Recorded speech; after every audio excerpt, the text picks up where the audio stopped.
Proyecto ganador de la convocatoria de estímulos Viva la Escena, apoyado por la Alcaldía Municipal de Chía, a través de la Secretaría de Desarrollo Social y la Dirección de Cultura.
Como parte de mi formación, soy actriz egresada de la Facultad de Artes ASAP, Universidad Distrital.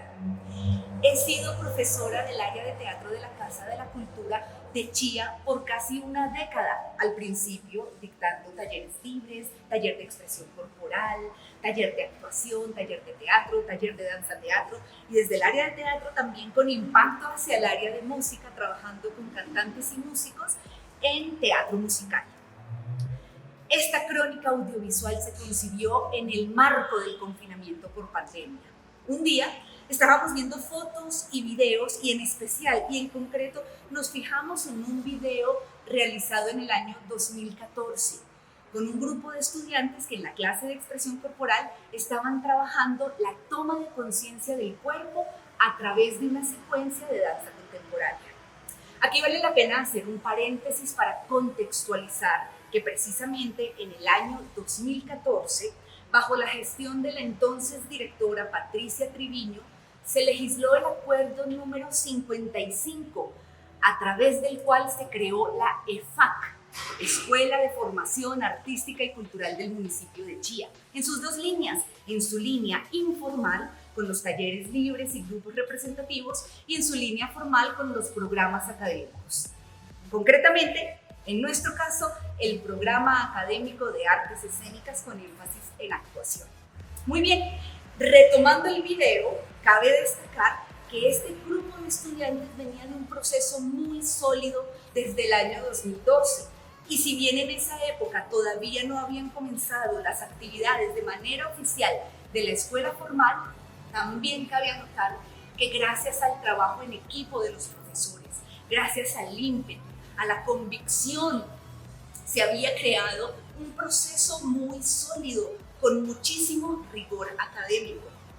Entonces, desde las experiencias, recuerdos y reflexiones de algunos profesores del área de teatro de la EFAC, de por lo menos el 80% de los estudiantes que aparecen en este video, de algunos estudiantes y egresados del programa académico de artes escénicas con énfasis en actuación, los invito a que me acompañen por esta crónica audiovisual de los procesos formativos 2012-2020 del área de teatro de la EFAC. Valorando el carácter humano y su importancia en la formación escénica de un individuo, les preguntamos a los estudiantes cuál había sido su motivación para entrar a estudiar teatro, y a los profesores, artistas escénicos que desempeñan su oficio en las tablas, en la escena, les preguntamos, como artista docente, ¿cuál ha sido el significado del teatro en su vida? Pues digamos que yo creo que uno llega al tema docente, digamos a nosotros nos tocó como desde al tema docente más como desde la necesidad en algún momento. Pero mira que esa necesidad lleva a otras cosas, ¿no? Digamos que a nosotros no nos prepararon para ser maestros, a diferencia de otros profes que tenemos también, que si estudiaran, digamos, en la pedagógica o cosas así, que ellos traen ya conceptos de pedagogía. Nosotros somos maestros más como temas de creación, ¿no? Pero mira que a pesar de que haya sido así, creo que fue como un encuentro con uno mismo de también ver otras virtudes y otras cualidades que tú podrías tener en el dar esa información, en el brindar el conocimiento que traes de la escuela, ¿no? Entonces, sí ha sido como más eso, como un aprendizaje conmigo mismo. La docencia me ha enseñado más que yo enseñar, la verdad. Creo que al momento de enseñar, lo más bonito también que podría rescatar es que tú estás repasando y estás confirmando la información que tú traes. Mi motivación, bueno, todo empezó en el colegio. Estábamos en clase normal, llegaron unos señores extraños, se metieron al salón cuando dijeron bienvenidos a Casa de Cultura. Pues yo dije, voy a mirar a ver qué es eso. Miremos a ver porque pues, no sé qué es teatro, no sé nada de eso. Pues ingresé, me presenté, pasé la audición y me enamoré. Me enamoré de este mundo. ¿Alguna de esos profes eran profes actuales de Casa Cultura? O sea, ¿están actualmente en Casa Cultura o no? Sí, la gran mayoría. O sea que tú eres de esos estudiantes que los profesores íbamos a buscar en los colegios y tú formas parte de ese ramillete de estudiantes convocados. Yo formo parte de todo eso. Cuando iban colegio a colegio, llamaban a los estudiantes. Fue una experiencia muy bonita, ¿sabes? Porque yo no esperaba, o sea, yo no creía que iba a hacer nada de teatro, tenía como unas aspiraciones a una ingeniería, ¿sabes? Y yo recuerdo que pasó Alberto León Jaramillo y tú pasaste a mi colegio y pasaron a hacer como casting, sí, como llamando a los jóvenes para que vinieran a la Casa de la Cultura y yo recuerdo que yo dije, pues bueno, ¿por qué no? Y me presenté y entré a ese salón y fue como la comunidad, los maestros, muy bonito. Entonces siento que eso me llevó a seguir estando ahí haciendo teatro. Fue muy lindo, la verdad. Ay, qué bonito. Yo no sabía que tú formabas parte de esa cosecha de estudiantes convocados en los colegios. Sí, yo hago ese costal. También les preguntamos sobre su experiencia en el proceso, en las clases del salón de teatro, en las presentaciones de los grupos representativos. Bueno, me acuerdo, el primer semestre estuvimos con Albertico, estuvimos contigo, desde el 2012. Yo en la Casa de la Cultura estuve 3 años y medio. Estuve ahí pues como vinculada y con Alejandro Prieto también. Y nada, me acuerdo de la mojiganga, de la tortura, bueno, con Iván Manrique también hicimos el monólogo final, que era La Más Fuerte, de Strindberg. Y Guadalupe años 50, sí, me acuerdo así como en general. Y me acuerdo con Guadalupe participamos en el Festival de Nemocon. Bueno, A la diestra de Dios Padre fue una de las primeras obras que ¿Año? Más o menos estamos hablando del 2012. Hicimos A la diestra de Dios Padre con los estudiantes de iniciación en los talleres. Y fue maravilloso porque el viajar, el salir de la Casa de la Cultura, hicimos varias funciones aquí en Chía. Hablo de viajar, pues de salir con la obra. Y entonces llevar la escenografía, llevar la utilería, aprender la letra, repasar, montar la utilería en el lugar donde llegábamos, ensayar en el lugar donde llegábamos. Eso fue una gran experiencia para los chicos. Bueno, yo inicié en el 2012 con el profesor Alejandro en improvisación. Luego en el 2013 ingresé a la escuela y fuimos a festivales. En el 2014 concursamos en un festival en Nemocon Con Guadalupe años 50. Y allá quedé nominada como mejor actriz. Me gané el premio de mejor actriz en el 2014 en Nemocon.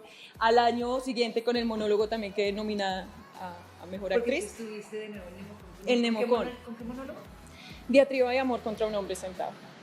Estuve en varios grupos representativos, estuve con Alberto León Jaramillo en La Orgía, con Alejandro Prieto en Guadalupe años 50. Esas dos obras son muy especiales para mi vida, se movieron mucho y han marcado un significado bien importante dentro de mi carrera.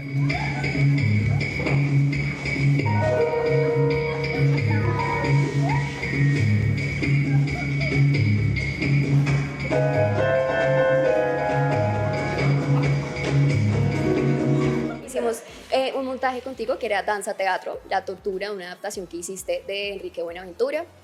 Con esa obra también nos movimos. La Mojiganga con Alberto León Jaramillo también, La Honesta Persona de Sichuan también con él. ¿Estamos hablando de qué años, Erika? 2012, a partir del 2012, 2013. Ya después, como en el 2014, 2015, comenzamos con Albertico León. Comenzamos La Orgía. Fue algo totalmente diferente a lo que veníamos, que era un ejercicio como más verbal, allá un ejercicio corporal, o sea, toda la escena, toda la corporalidad que necesitaba. Entonces fue muy chévere. Algo que me encantó mucho, que me fui por ese camino, es la escenografía. O sea, me encantan las luces, me encanta colocar los objetos, que se vean chévere. Eso fue lo que me llamó más la atención. Bueno, los procesos de enseñanza en la Casa de la Cultura se han venido fortaleciendo a partir del trabajo en equipo. Yo considero que en el área de teatro tenemos un equipo de trabajo tan consolidado, no solamente porque tenemos diferentes enfoques profesionales, como decía, el teatro tiene un abanico, nosotros tenemos un abanico de profesores maravillosos con escuelas diferentes, y eso ha hecho que los procesos tengan fortaleza porque son variados, no es una sola línea. Nosotros tenemos una escuela en donde hay muchas miradas y entonces los estudiantes se pueden formar con esas diferentes miradas y entonces no se forman como si fueran caballitos con la cara tapada, sino que al contrario, pueden ver el arte, el teatro de muchas maneras y aprender a tomar sus decisiones. En la Casa de la Cultura pues siempre han habido procesos en las escuelas, digamos, de descentralización, que eran como las veredas, y teníamos procesos también centralizados que se hacían en la Casa de la Cultura. Esos procesos vienen pues muchos años. Yo entré a la Casa de la Cultura en el 2013 y empecé trabajando precisamente en esos procesos descentralizados, en donde íbamos a las veredas a enseñarle a los niños a hacer teatro. ¿Y qué hacíamos? Pues un trabajo desde lo corporal, desde lo vocal, que en ese proceso se va volviendo un proceso social. Bueno, yo inicié en el 2016 acá con los procesos. Fue un proceso que inició de menos a más, ¿no? Entonces inicié con un grupo base, que fue el grupo inicial, tenía 3 estudiantes. Al final de año ya eran 15 estudiantes. El siguiente año, en el 2017, ya tocó abrir otro taller, un taller de circo juvenil, un taller en el 2017 a finales, se convierte en circo representativo y abrimos un infantil. Bueno, el proceso empieza en el 2016, cuando ingreso como profe del semillero infantil y en los programas de extensión de la Casa de la Cultura de Chía. Cuando yo ingreso, solamente había un semillero infantil dentro de la escuela. Entonces, hablando con Paula Francesca, que también es licenciada de la pedagógica, empezamos a cuestionarnos un poco sobre esa línea de formación para la infancia dentro de Casa de Cultura. Entonces yo le decía, es muy difícil empezar como con un proceso en donde hay niños de 5 a 12, 13 años y empezamos a dividirnos.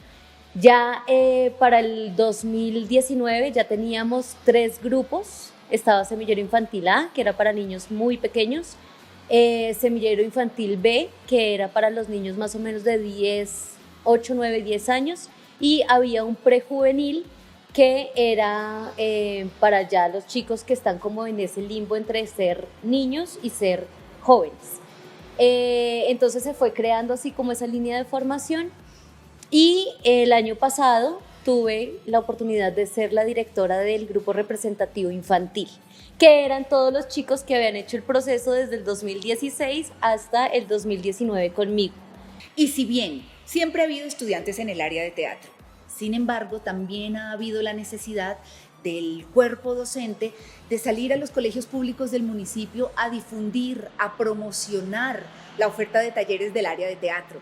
Entonces, de salón en salón, de colegio en colegio, nos íbamos los maestros promocionando las posibilidades de estudio que había en nuestra área. Les preguntamos entonces a los profesores involucrados qué recordaban de esta experiencia. Recuerdo que dijimos, bueno, vamos a los colegios, nos íbamos a los colegios de salón en salón. Y creo que esa estrategia era tan bonita porque para nosotros era una odisea, ¿no?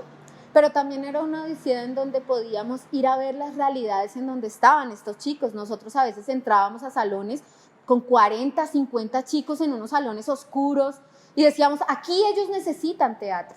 ¿Sí? A veces llegábamos a unos salones con profesores de pronto cansados también que nos veían y se aprovechaban para descansar un poco. Ahí era donde necesitábamos estar nosotros.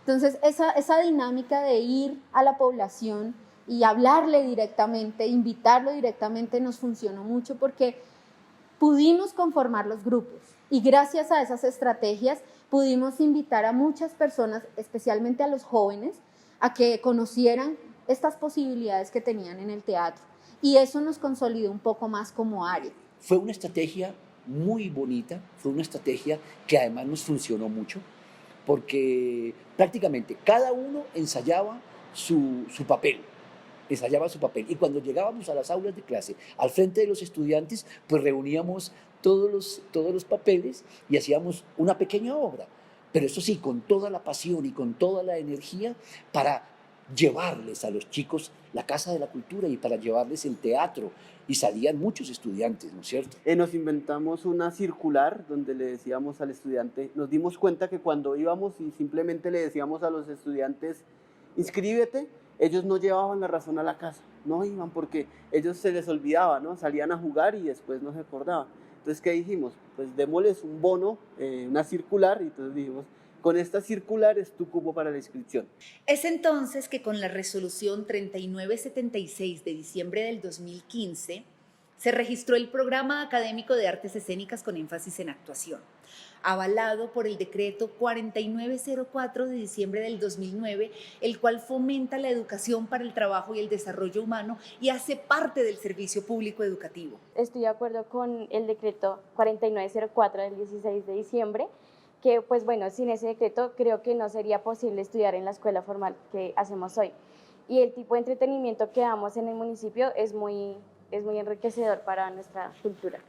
Bueno, hay una importancia grande con respecto a que para nosotros como artistas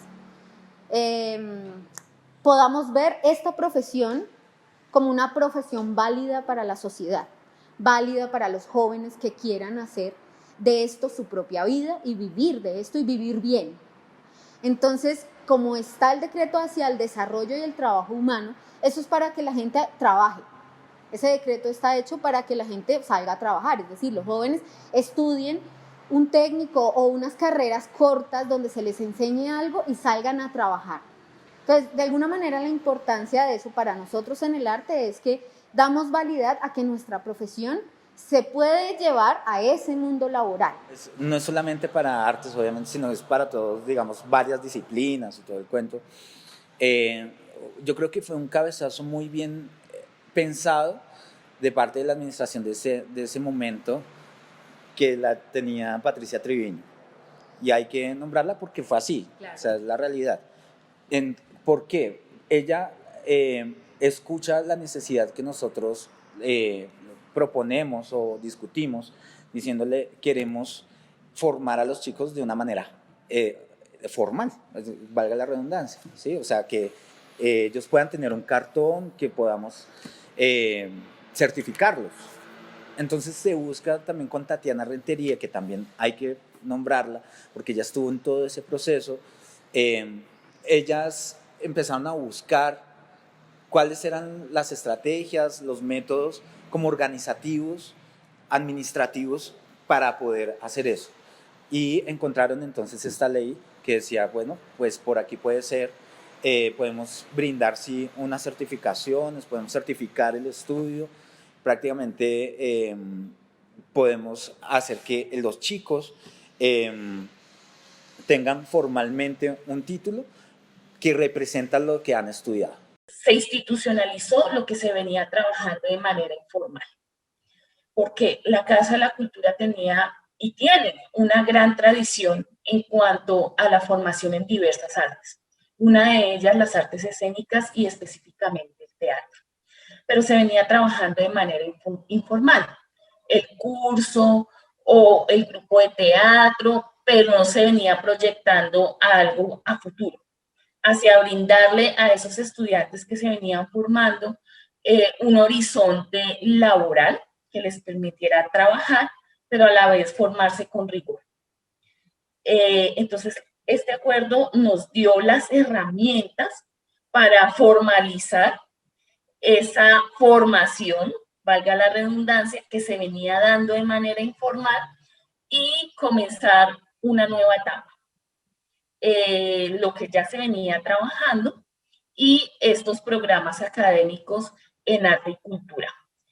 Entonces, para lograr este acuerdo, tuvimos que trabajar en dos aspectos fundamentales. El primero, todo el tema de gestión administrativa, que es supremamente clave. Cuando hablo de temas administrativos, es la administración del talento humano, de los formadores que iban a estar a cargo de estos programas o que continuaban, todo el tema de la infraestructura cultural, todo el tema de dotación, importantísimo los recursos para el funcionamiento de la escuela y cómo la Casa de la Cultura iba a tener una identidad y todo un respaldo institucional dado por el municipio para poder brindar esta formación, que si bien es cierto, era y es y sigue siendo de calidad, ya tenía ese respaldo institucional consolidado. Y la otra parte, el tema de la gestión académica. Supremamente importante llevar la sistematización de todo el proceso académico. Esto, pues, más adelante se vino a consolidar con un equipo hermosísimo de formadores en el área de trabajo de teatro, que entendieron la importancia de la sistematización y de llevar a cabo los procedimientos para poder darle estructura y poder certificar el programa académico. Plantear como la importancia de que el estudiante se ubique en un esquema fácil para desarrollar, no importando los géneros, solo importando las acciones y las situaciones. Finalmente, el programa académico de artes escénicas con énfasis en actuación comenzó oficialmente sus actividades el segundo semestre del 2017, teniendo su primera promoción de egresados en diciembre del 2019.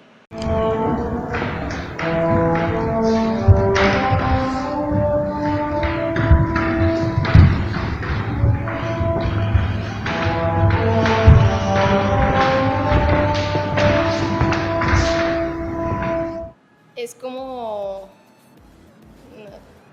mi sueño, no sé, me siento muy feliz porque un tiempo que dije como no, pues no puedo estudiar actuación por cosas económicas, por mi familia, y iba a estudiar otra cosa, medicina. Entonces, cuando se me abrió la puerta de Casa de Cultura y empezamos con los talleres y luego nos dieron como la lucecita de que iba a haber una escuela, fue, no sé, muy grato aprovecharlo también porque realmente esto es lo que quiero y quiero seguir en esto. Y la escuela te ofrece una oportunidad de también continuar ya a una educación superior que es como con convenios y eso. Y hablemos un poquito de la escuela, hablemos un poquito de los procesos, de las clases de expresión corporal, de voz, de actuación. Sí, pues ya uno empezar a ver como ya era todo como más teórico, más técnico, empezar a conocer un poco más el cuerpo, cómo me movía, cómo funcionaba mi voz. Esto era muy curioso y pues digamos con nosotros como primera promoción estar solos en la escuela, como ni siquiera yo conocía el segundo piso de la Casa de la Cultura, fue como siempre en nuestro salón de teatro y ahí hacíamos las clases de expresión, de voz.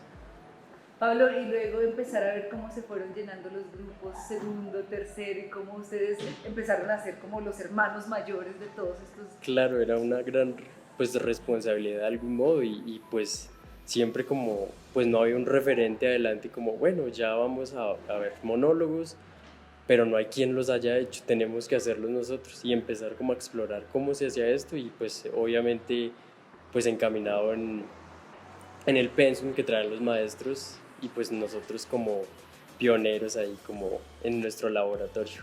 Pues yo empecé dictando fundamentalmente en talleres, semilleros y en la Alianza Samaria.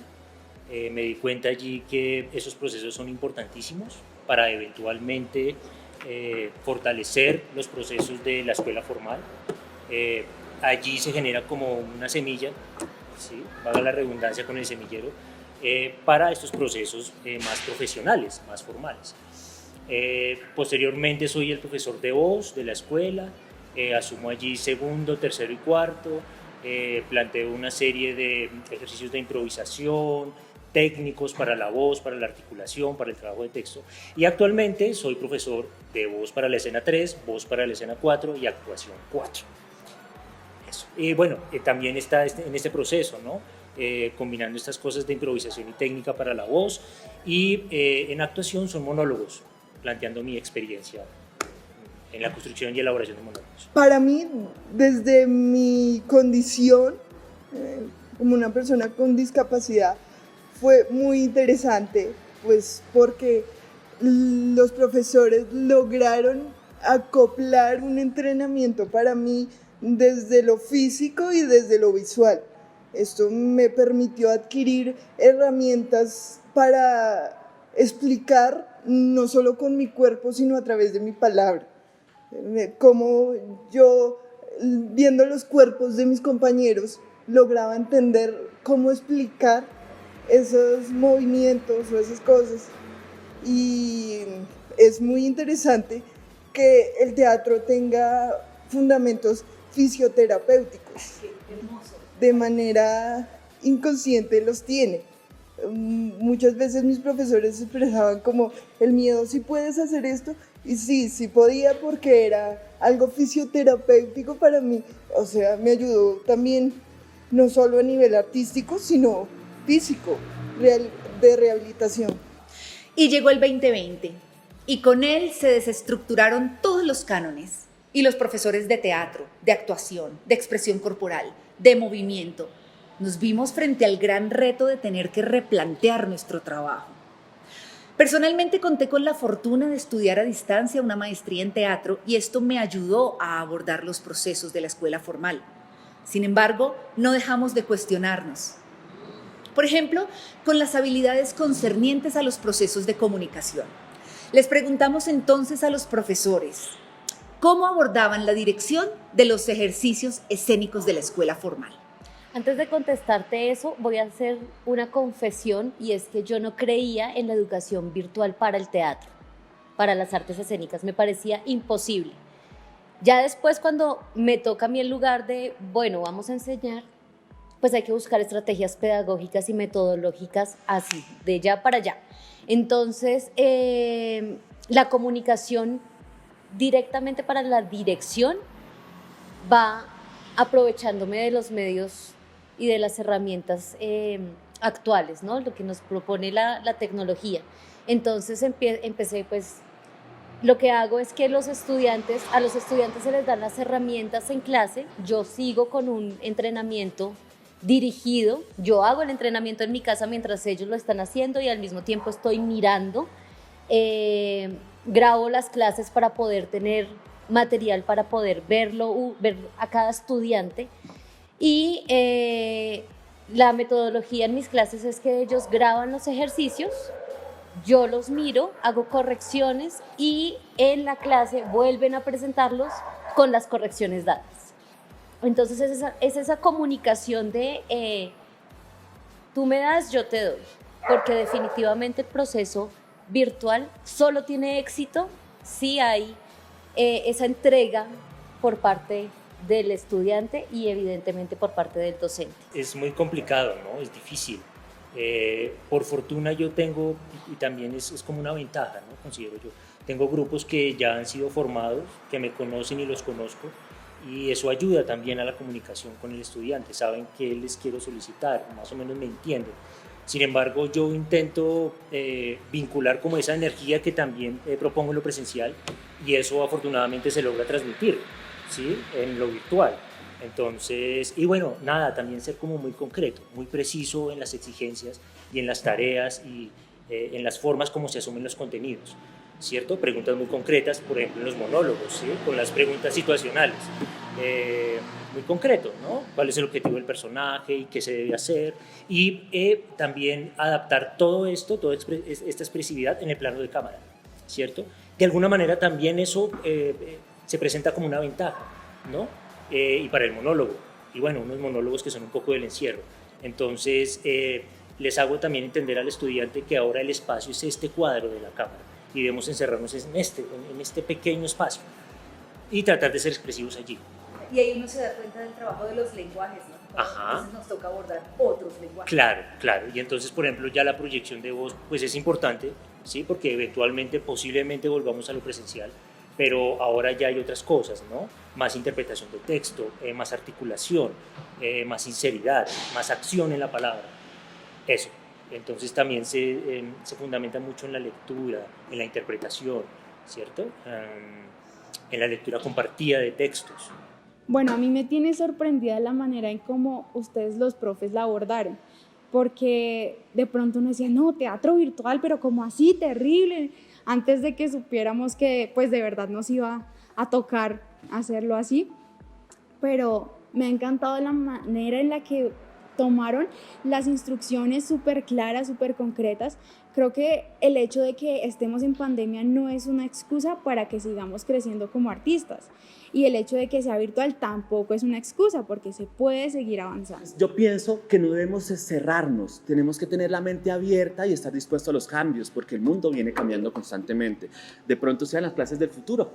Entonces no podemos buscar excusas de que el internet se cayó, de que sí, hay factores que en este momento no estamos preparados para la virtualidad en nuestras casas porque lo evidenciamos, que a un compañero se le cayó el internet, se le cayó la clase de todos, o que a mí se me cayó, o entonces yo decía, o sea, es complejo, pero ya desde la parte como estructural, no porque uno diga, no, yo no puedo dar la energía. Yo pienso que es muy interesante ya desde la exploración de tu energía en la virtualidad, porque pues el teatro es la energía grupal y al encontrarte frente a la pantalla solo, pues va a haber un riesgo un poco más alto de poder llegar a crear o encontrar esa zona de confort de la que estás acostumbrado.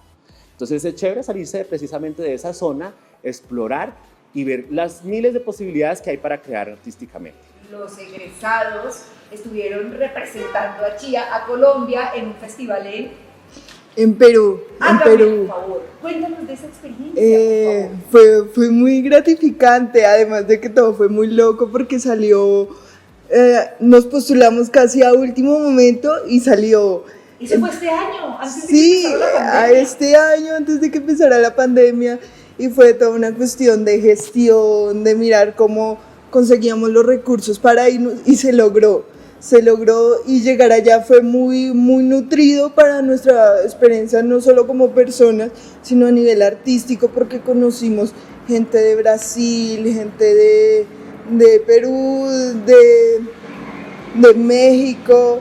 Fue muy nutrido, tuvimos la oportunidad de compartir con estos grupos y de incluso ser invitados a otros países. ¿Cuál sería tu reacción? ¿Cómo saludarías a tu grupo en el momento en que por primera vez, después de un año, o por primera vez este año mejor, nos encontremos con el grupo, con el primer semestre del programa académico de artes escénicas con énfasis en actuación? ¿Cuál sería tu saludo a ese grupo, teniendo en cuenta que de todas maneras no se conocen de manera presencial, ¿cierto? Porque las clases han sido todas virtuales.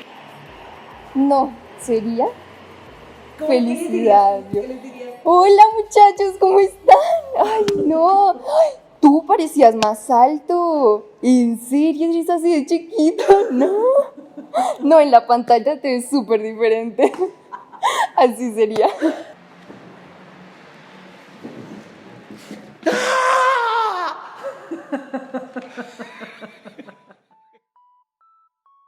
Corta, fuera del aire.